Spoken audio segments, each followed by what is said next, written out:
All right, Coach Lee, I'm super excited to have you here today on the OMG show. And before we get into your actual offer and how your business operates behind the scenes, I want you to kind of take me back in time 20 years to when you first got into this market. What were you thinking? What brought you into it? How did you, get into it?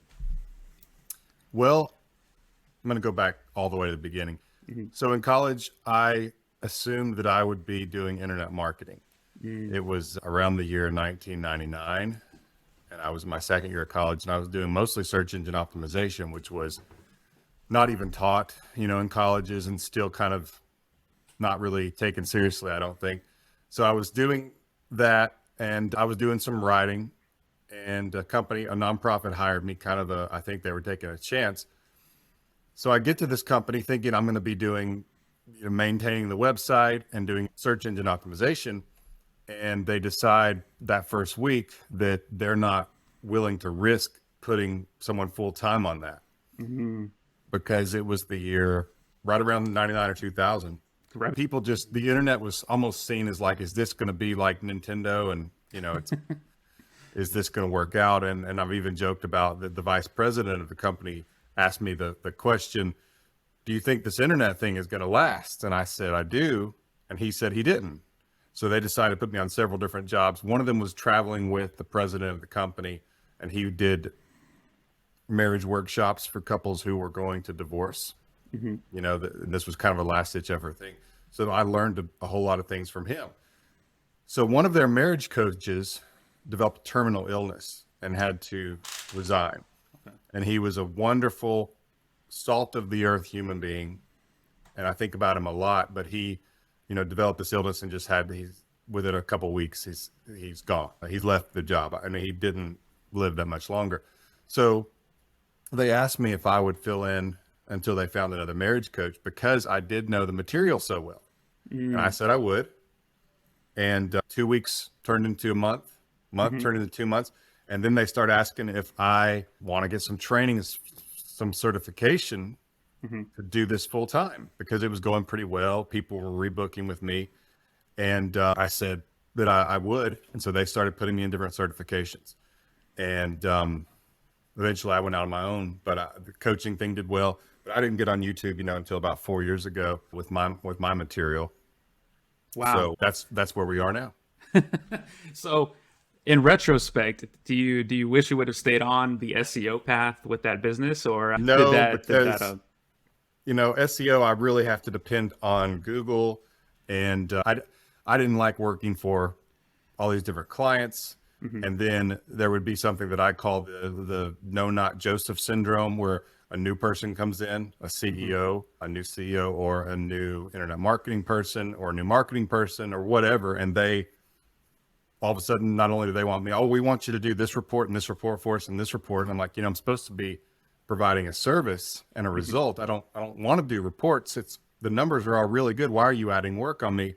Just stuff like that. I'd rather go the direction that I went. And it's better to work for yourself whenever you can, obviously.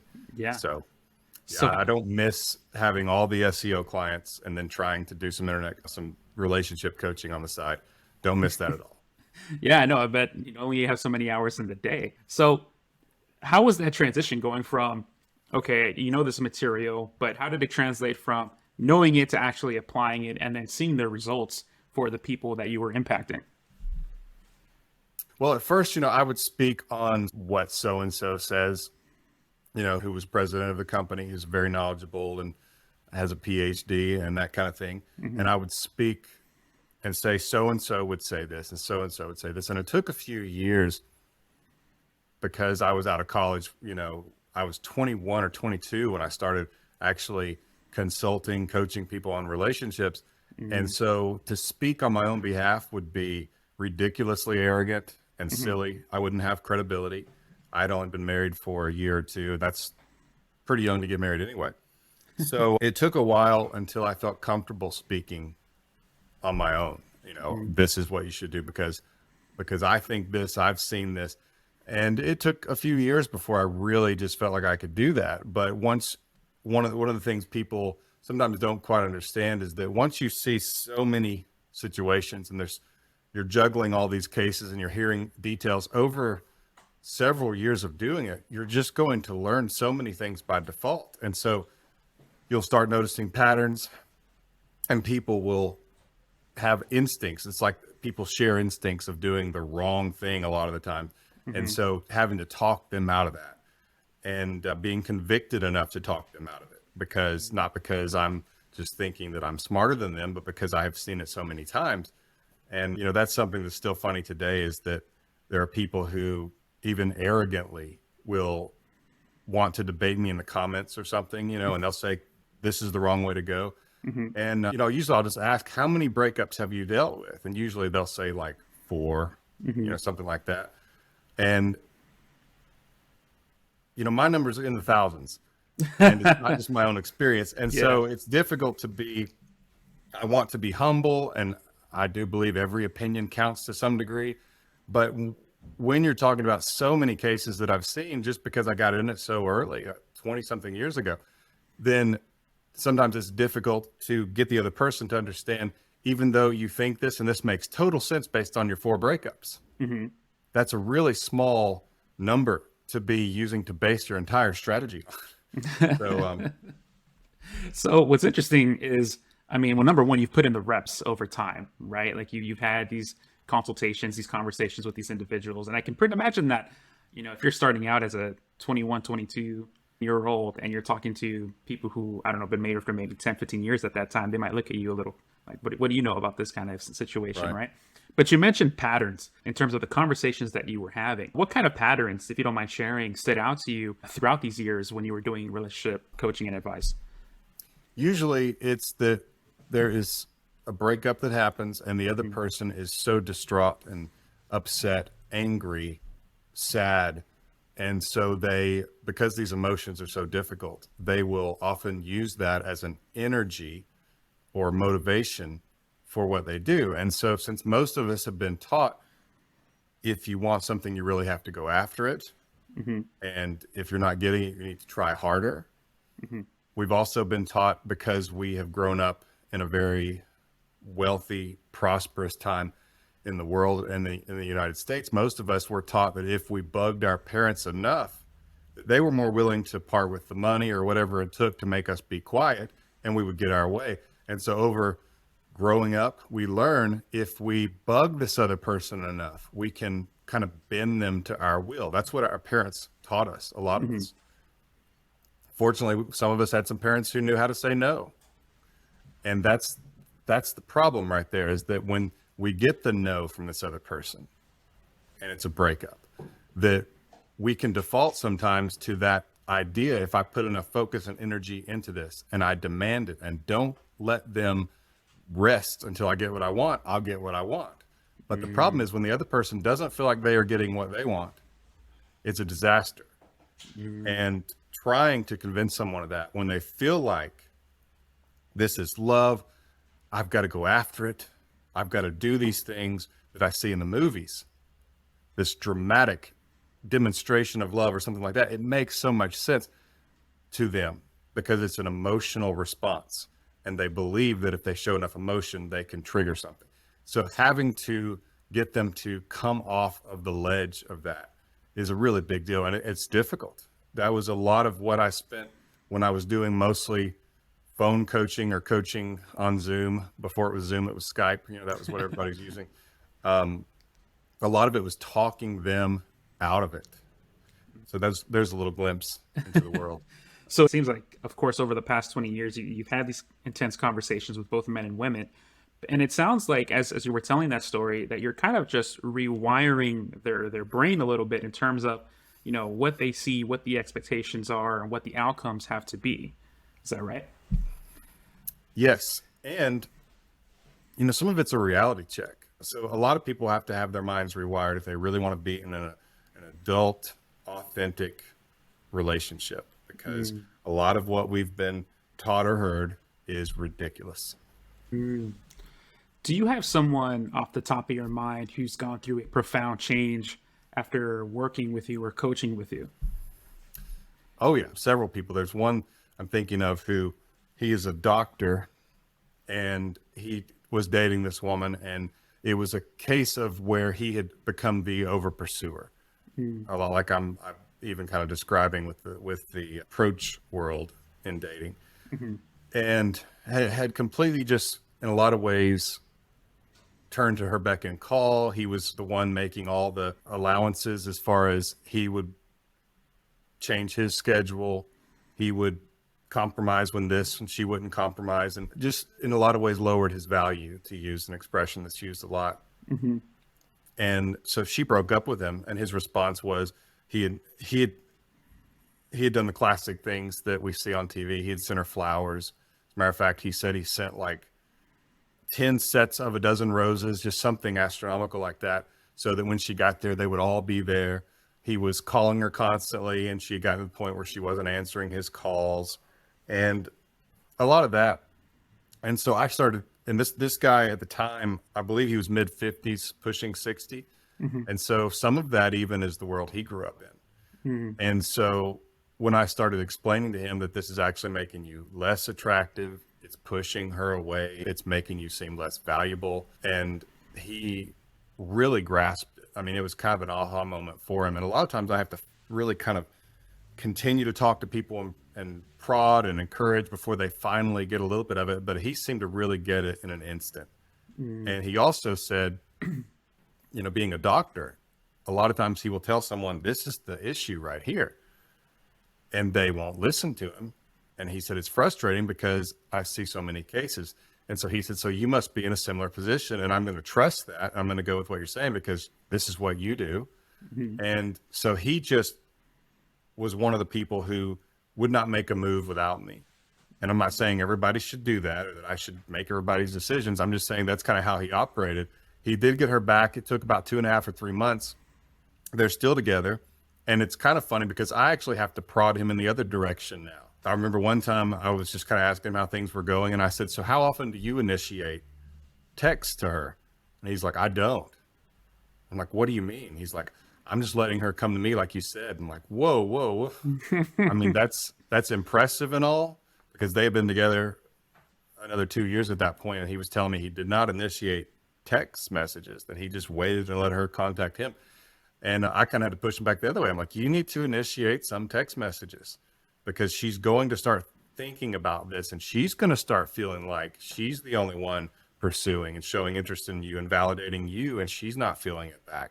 And everybody wants to feel it. So he did, you know, make that adjustment. But I just remember him really going, it's like flipping a coin. He just went completely the other direction because I made it make sense for him. And so that's the first one that pops in my mind. And I'm glad you mentioned that, because I need to check on him, see how he's doing. There you go. Well, hopefully both parties are enjoying that relationship. Yeah. Now, something you mentioned that stood out, and I know a lot of listeners will appreciate, is that you talked about a situation where you as the coach, sometimes you're coaching someone who doesn't have necessarily 100% faith in the process or the method. And this guy, being a doctor, understood that from his medical practice. And so how have you as a coach kind of built that trust, or how do you handle those situations where you have someone who wants the coaching, who wants the help, but at the same time is struggling to follow through? Well, you know, as a coach, I can be pretty direct with people. That's one of the differences in coaches and counselors, is I can kind of, I don't want to say get in their face, but I can hold them accountable, and I can point out where they are not improving. And I can complain about it, and I can say, you've got to do better, because I'm not looking to diagnose something. I'm not looking to make them happy with the situation. I'm helping someone to get into a better situation because that's what they want. And so usually what will happen is, if they're not doing what I'm suggesting, I'll ask them, do you trust me? You know, because you're not doing what I'm saying. So I'm just wondering if you trust me or not. And I'll say, it's okay if you don't. I'm just asking. I need to know.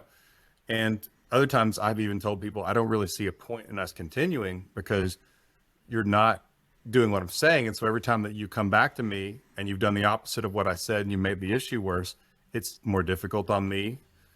Your odds are less likely of getting what you want. And so I don't see the point in coaching, because you're just making it worse for yourself, and you're just ignoring me. I'm just basically, in a lot of ways, soothing their conscience, because I'm serving as someone who they feel like, okay, I'm getting the good information here, but then I'm going to go do what I want, or what I think, or what feels right in the moment. And so I've had to tell some people that it just doesn't make sense for us to be in coaching anymore. together. And usually what they'll do is they'll make a pretty dramatic change because they realize that that's not how it's supposed to work. So that's usually how I approach that. And I've even made comments like I would give someone some information and then I'd say, but you typically don't do what I suggest you do, which is an awkward thing to say, Yeah. but I kind of have to go there because it's frustrating as a coach when someone is ignoring you and not getting the improvement that they want, when sometimes it's even an easy situation or a fairly simple situation. And I don't want to be frustrated and I don't want them to have a bad experience and then go tell somebody, oh, it didn't work when they didn't even do what I said to do. And a lot of the times that's the issue, is that it's not tried and then they think it doesn't work. I remember one guy fairly recently, I told him, do not contact her for at least 2 months. And so finally he said something like, I don't get why it's not working, coach. I mean, I've been doing no contact really good for the most part. And I said, what do you mean for the most part? He goes, I'm only contacting her like 2 or 3 times a week. I just remember being so frustrated when he said that. And I said, do you understand that no contact is no contact? And he's like, yeah, and I'm not contacting her like 4 or 5 days out of the week. And I said, that's not it. I said, it's got to be 100%. So being a coach can be frustrating sometimes, but it's also very, very rewarding because sometimes people will cry and tell me how wonderful it is now and thank me for that. And there is no other feeling like that, of a feeling like someone did benefit and someone's life is easier and someone feels loved and someone has that love back, and it can be truly wonderful. And those are just the best when I hear those kind of stories. And that's amazing, right? When you're able to leverage your knowledge and your expertise to truly help and positively impact someone else in their life. So now let's transition over to, the business side of things, because from what I understand, there was a point in time when you launched your YouTube channel and you had a link to schedule calls and you were just, kind of flooded with the amount of people that wanted to book consultations with you. And you realized that, hey, you know what, maybe I should have a course to kind of offset that. Talk to me a little bit more about that process. Well, I had some YouTube videos really blow up on me. They were also seen by some people at Cosmopolitan Magazine and the Today Show in Australia. And I ended up being on the Today Show in Australia and interviewed by Cosmopolitan. And that was very helpful for that particular video. And it was shared on Reddit and some other places. And it just, within a few months, it had over 1 million views. Wow. And I had only had the channel for like 4 or 5 months. Wow. Which is insane. And now that I've been interviewed a lot of times about the channel itself, and I've spoken with a lot of other YouTubers, and I've had other YouTubers look at my analytics. One of them, I won't say his name, but he holds the record for the fastest to 1 million subscribers. And he owns some other records too. He's got 2 or 3 channels, and he looked at my analytics and he was talking about how good they were. And he said, but it kind of doesn't make sense because you're not trying to do several of these things on purpose. And he said, just don't change what you're doing. And I said, I don't have a specific strategy. I'm really just going to try to answer the question of the video, the problem. And I'm not really doing a lot of the things the other guys on YouTube are doing. I don't talk really fast. As a matter of fact, I get kind of annoyed, you've seen some of these videos where they're talking really fast like this, I just don't, I feel like that's so fake. I'm like, slow down, bro. But I very quickly got into a situation where I was booked out well in advance. I even got to a point where I was 2 months booked out on coaching calls. And I was trying to do 10 calls a day. Wow. Which is, if you're not into coaching and consulting, may not sound like a super large amount, but it's way, way beyond what you should try to do for a regular basis. And so I was trying to do 10 a day, and I was thinking, man, I'm a machine. And I had a client who was a neurosurgeon, and he was asking me about it. He said, Coach Lee, you really take on a lot of my pain. He said, this is not casual for you. He said, I can tell you're not able to just put this in a side compartment in your brain. You're really relating to me and you're really in this with me. And I said, thank you. And he said, well, there's a problem though, because he said, how many calls are you doing a day? And I told him 10. And he said, oh, you're not going to be able to do that for long, because he said, he described, the way the brain works. And a lot of it I'd heard before. And he just said, He said, you need to lower your number by a lot. And I was like, okay, thank you. And I thought, he doesn't know me. He doesn't know that I can do this, that I'm a machine. Mm-hmm. And it wasn't too much longer after that, maybe a month or two, that I woke up one morning and just felt so burned out. And I pull up my phone, and my wife kind of wakes up and rolls over and kind of puts her hand on my chest. And I'm looking at my phone and she's like, something wrong? Mm-hmm. And I said, yeah, I'm 2 months booked out and I don't feel like I can do another call. Wow. And so I had the course already at that time, but it wasn't in its finished form and some things like that. So I quickly got that ready and launched it. And I just did my best to try to finish the calls on my list. I actually just went to my calendar and stopped it where they could not book another single call. And, got a lot of comments like, what in the world? I can't book a call. And so I started pushing the course, and that became the horse pulling the cart. And I decided after about a year and a half or so, I ran into a situation where someone who used to be a coach back when I first started, and he and I had kind of reconnected. We had been best friends and we kind of had a little bit of a falling out, but we had reconnected and had been talking. And I asked him if he wanted to do some coaching because I had all this interest. And a lot of people want a course, but a lot of people want to talk to someone and tell the specific details. So I knew it would work well because he's very good at it. He's just a natural, and he had the same certifications that I did. And so I asked him if he was ready. And it was kind of funny because he had this really bad situation where he had quit one job to take another, and he wasn't supposed to start till the next week. And his daughter had an emergency, so he was driving across the country. Yeah. And this company that he was going to be working for had emailed him and wanted a meeting with him on Sunday. And he was driving. It was halfway across the country. It was like a 14-hour drive. And so by the time he does not check his phone while he's driving unless he stops. So by the time he actually saw the email, it was on Sunday after the meeting had already happened. And, number one, it's the weekend. Number two, he wasn't even working for them yet. So he responded back and said, I'm sorry, my daughter had an emergency on the other side of the country. I didn't see this. So I'm sorry I missed the meeting, but I'm happy to make myself available. And they said, we're just going to call it because if you missed the meeting that soon before we even start working with you, we just don't want to do it, which is completely ridiculous because he wasn't even working for them yet. And it was the weekend and he had an emergency. I mean, it was not reasonable. So he was in shock. And I don't think he thought it would happen quickly. I think he thought it would be something he would have to really work at for months and years before he could actually make a living at it. But I just said, are you ready to get started full time? And he even told me, I said, yeah. He said, but I thought, I might be lucky to be full time in 6 months. But by the end of that day, he was booked out a week and a half. Wow. Just from me announcing it to people who were hungry and wanting to talk to someone who were in my audience.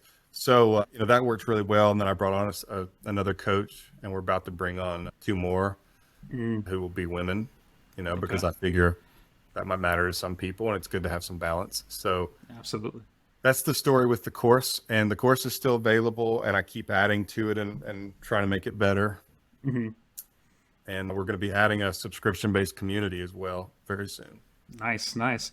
Now, talk to me a little bit about that point in time when you stopped your calendar for, people booking calls and leveraged the course. Where were you able to offset the income from closing those coaching calls coming in with the course? And what has the course allowed you to do so far as freeing up your time?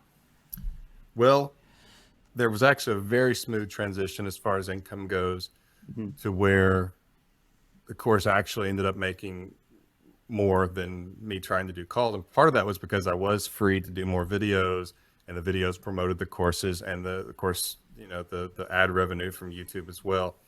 So it went very well. And I know some people have some horror stories when they try to yank the rug out from under their coaching service and provide a course.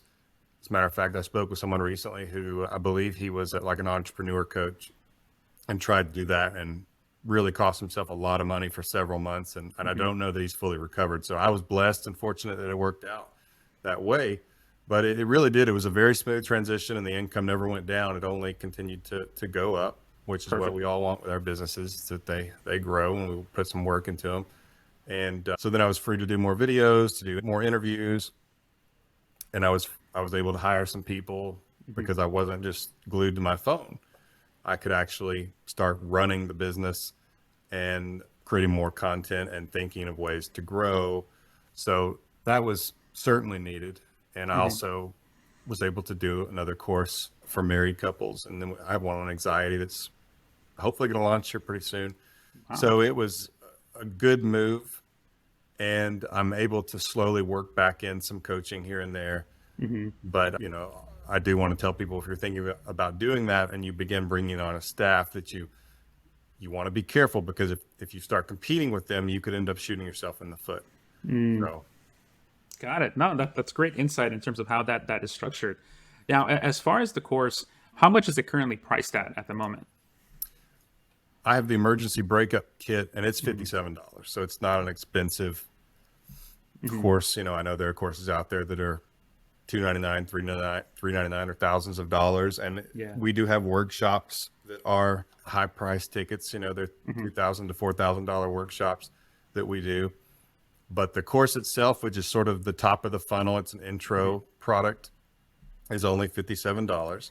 And then I also have a temperament assessment, which is, some people would associate it with a personality assessment, even though that's not what it is. But it helps with understanding more about yourself and a potential partner or your partner.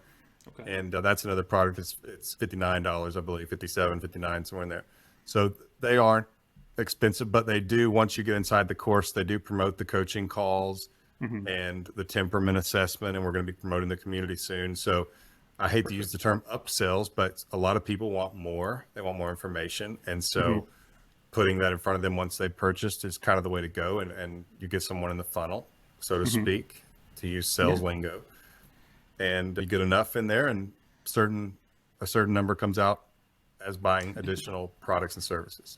Yeah. I mean, you're definitely seeding, right? You're kind of planting the seeds and then waiting them to sprout later. Now, as far as the course, as I mentioned, it's $57. How is that structured? Is it modular? Is it, you know, access to a video database? What does the inside look like, and how does that provide value to those that are coming in to kind of get the help that they need? It's about 20 modules. Okay. And the first 11 are basic, and then the following 9 are more about specific situations and encouragement for when they're down and things like that. And I'm adding more to them. I have about 10 more videos that are going to be added in the course of the next 3 to 6 months. So it's a living product, living service, in that it does continue to grow. But they are videos, but there's also documentation and homework. And then we're about to be trying to incorporate it with this community that I'm talking about, where people can encourage each other and ask questions and things like that, where I'll have some knowledgeable volunteers, because that is a benefit, that having a good YouTube presence, you can get people who are really connected, diehard fans, so to speak. And a lot of them, they have watched so many of my videos that there's kind of like some people who have Coach Lee lexicons in their head. And I'll even be sometimes trying to think, what video did I talk about that? And someone else has already posted a link to it, and will say it's at the 3-minute, 7-second mark, which is flattering. I'm honored. And it's also very helpful. Yeah. Because these people can help other people quickly, because they're watching. A lot of times people will tell me that, you know, they watch, it's a life change for them, and that they will watch 2 or 3 of my videos every single day, and they will watch reruns, and they like to watch them multiple times. And so I'm not doing that. So I don't know where I've said certain things. And so sometimes I think it comes across as funny, because I was on a super chat one time and we're getting all these questions, you know, and I was trying to remember. I was even saying, I know I talked about this in a certain video, and several people said, it was this video, Coach, and I'm pretty sure it was around the 5-minute mark. And several people were like, yeah, it was at 5 minutes and 80 or 5 minutes and 30 seconds, you know. I was like, oh my goodness. But that was really flattering and really helpful, and they're getting to watch them.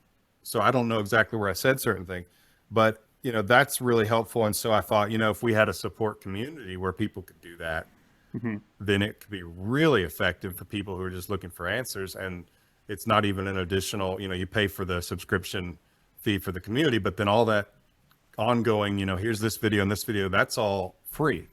So lots of good stuff can happen when you continue to add products and add services while you're still able to focus and promote the ones you have. That's still going to be very important. And that's a mistake a lot of people make sometimes, is they put a video or they put a product out and they just kind of think that they stop and people are just going to buy it and the work's done. But the work's only just beginning, because promotion, just letting people know it's available, is so important. Oh yeah, I mean, it sounds like you've done an amazing job cultivating that tribe, and they're all about Coach Lee and helping each other out with the specific videos and everything like that. Now, I'm curious, how much is the Breakup Kit course? How much is that bringing in monthly for your business? The Breakup Kit brings in about $40,000 a month. Wow. And do we know the conversion numbers in terms of like how many people are watching a video and go from a link in that video to actually purchasing the course? Is there any kind of metric that we're tracking for that? No, I'm really bad. I don't put a lot of tags. I don't do any tagging as far as tagging links to figure out where they came from. I am the almost cliche. I'm going to throw a bunch of stuff out there and assume enough people are going to come through. And I know that there are people who do it better, and I'm not opposed to doing it better. I think a lot of people are disappointed when they find out just how simplistic my approach is, in terms of, I'm going to make videos, I'm going to write articles or have someone else write articles about a video, and I'm going to do interviews, and I don't spend a dime on advertising. I never have. I've never done pay-per-click, which I know blows a lot of people's mind that I don't. And I'm not saying that that's the right way. I think that I should do that, but I know what I do. I know what I do work. I know what I do works. And so there's no sense in me taking my foot off the gas to do anything else. But I couldn't even tell you. I assume that most of it comes from the videos. I mean, I do know how much traffic my website gets from the videos, and it's the number one source of referral traffic to the website. But it also gets a lot of organic traffic in Google, a large amount. And so it's between those two. And just based on anecdotal hearing people and that kind of thing who talk to my coaches, most of the time they find me on YouTube and they watch videos and they develop a connection with me because they are in a desperate situation. They're hurting, and I'm helping them calm down a little bit. I'm telling them this is not hopeless. I'm showing them some things that can work. And so they make a connection with me and they build trust. And so I might mention a product in that first video and they just skip right through it. But after they've seen several videos, they might want to see what else I have. And so I'm not big into commercials or promotion. I know a lot of guys who are, but I believe that if I put out a good video and I just mention the emergency breakup kit once or twice, and it's like a 3 or 4 second mention in the whole video, that I think I'm better off, because ads just still to this day, I don't like quite the feel of them. And so I believe that I'm going to put out really good content and high value content and well thought out content. And then I'm just going to plug the emergency breakup kit once or twice. So that's how we approach it. It works well, and I'm sure it could be made better. But I do also believe if it's not broken, don't try to fix it. And I have a staff who's dependent, so I'm not going to be making huge turns in direction. But so that's kind of my disappointing answer for the techies and the analytics out there. No, I mean, I think it's an amazing testament to the power of being consistent with your content, right? And it also goes to show how powerful Google and YouTube is. I mean, that's a 1-2 punch combination where you're creating the videos, you're using articles to then empower the videos, and you're not only getting, search, traffic, but also, video traffic from YouTube. And it's allowed you to build a sustainable business that has been running what it seems to be like very successfully for the past 4 years, which is amazing. Most people can only dream of that. So definitely pat yourself on the back, and to your team. And I know we're getting here to the top of the hour. So the final question that I have for you is that if you were to do it all over again, what would be one thing that you would change for yourself, for your business as a course creator? Well, there's a strange thing with YouTube in that if you pick a niche in YouTube, it's difficult to change or to add. So whereas I am a relationship coach and work in all the areas of that, I have really been put into kind of a almost typecasted, to use a term from acting, to where I'm known as a breakup coach. And I am a breakup coach, but a lot of people don't know that I help people to develop relationships. I help people to develop a dating strategy, for lack of a better term, and to help people with the building their attractiveness, with flirting, and just all kinds of different things. But on my channel, if I deviate, and I have made some videos on marriage and I've made some videos on attractiveness, those videos do not do well because most of the people who subscribe to my channel are going through a breakup, and that's what they see me as. And they're not really interested in those other things at the moment, because at the moment it feels like they just want to get their ex back. It's sort of like if you have a horrible migraine headache and your personal trainer calls you and says you need to work out because you need to get in better shape. At the moment, you don't care at all because you've got this terrible headache. It's like, leave me alone. I'm trying to deal with, this, trying to feel better. And that's kind of what happens with that. When I'm trying to give them some meat and three, this is the basics. This is what you need. You need to know these things. The numbers just plummet. So a lot of people don't know that you do have to make a different channel if you want to go into a different area, or sometimes even if you just want to expand, it doesn't always translate. And that's a frustration. So if I had it to do over, I would probably try to be a little more generic and not so focused on breakups. However, I don't know that would work as well. Yeah. Because I do think, just based on several things that I've seen that on YouTube, that I'm one of the top guys as far as breakup coaching, and that if I had tried to be generic with it early on and talk about relationships and talk about breakups and try to talk about more general things, that it might not have gone as well as it has. So hindsight's not always 20/20. And I don't know for sure that would be better, but that is something that I think about a lot. Is I wish that I could do a video about this topic. But I know what will happen. And people in the comments will even say, I wish you'd do a video on this or that. And I want to do that too. Yeah. But whenever I try, the video doesn't do as well. And that can impact the whole channel negatively. And that's one thing people don't understand, is that, I'm not just trying to stick with what I know, because I know a lot more than what I talk about. But I do have to be careful, because that's just how YouTube is set up now. And, I have a YouTube advisor, which is something YouTube provides to some of its creators. And I've talked with them about that. And, their official position is, well, no, that's not true. And they're being honest with me, and that YouTube is not punishing you on purpose for expanding or for trying a little bit of a different topic. But the way that the system is set up, it's so based on subscribers and user interest that once YouTube figures out who the person is who watches your videos, when they put someone who's going through a breakup, for example, and maybe I want to talk about how to have a healthy conversation with your spouse, they're not interested in that. And so YouTube is like, whoa, this video bombed. This video didn't do well. And so they don't show it to as many people, and that kind of thing. And he understands that I get that. And his point is simply that they're not doing that on purpose, but since it's based on the watcher, on the viewers and what they're looking for and what they want and all that, it basically ends up being that way. And so I'm getting into a little bit of the secret sauce now, but I really try to stay in my lane, in my niche. But I do have another channel that I'm very, very slowly adding some content to and thinking about it. But that's one of the things that, if I went back in time, I think that I would probably try to do it a little bit differently. But at the same time, I'm glad that I don't have the ability to do that, because it might wreck everything. I mean, I think that was such powerful insight for many to consider, especially now when many more people are starting YouTube channels. So I appreciate that insight. And for sure, I mean, you got to please the algorithm. Yeah. You got to make it happy.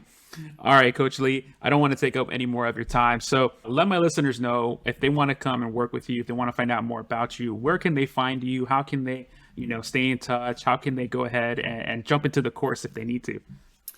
My website is myxbackcoach.com. So that's myxbackcoach.com. And then if you go to YouTube and you type in Coach Lee or just youtube.com/@realcoachlee, then you'll find my channel. And that's usually where most people start. And then I'm also on Rumble, and Instagram and Facebook. So typing in Coach Lee, will find me there as well. And that's where that should be what most people are looking for if they're trying to connect with me somewhere. But yeah. Perfect. All right, Coach Lee, thank you so much. Appreciate the insight you gave us into your business, and I wish you nothing but success going forward. Well, thanks, man. I wish you the same. Thank you.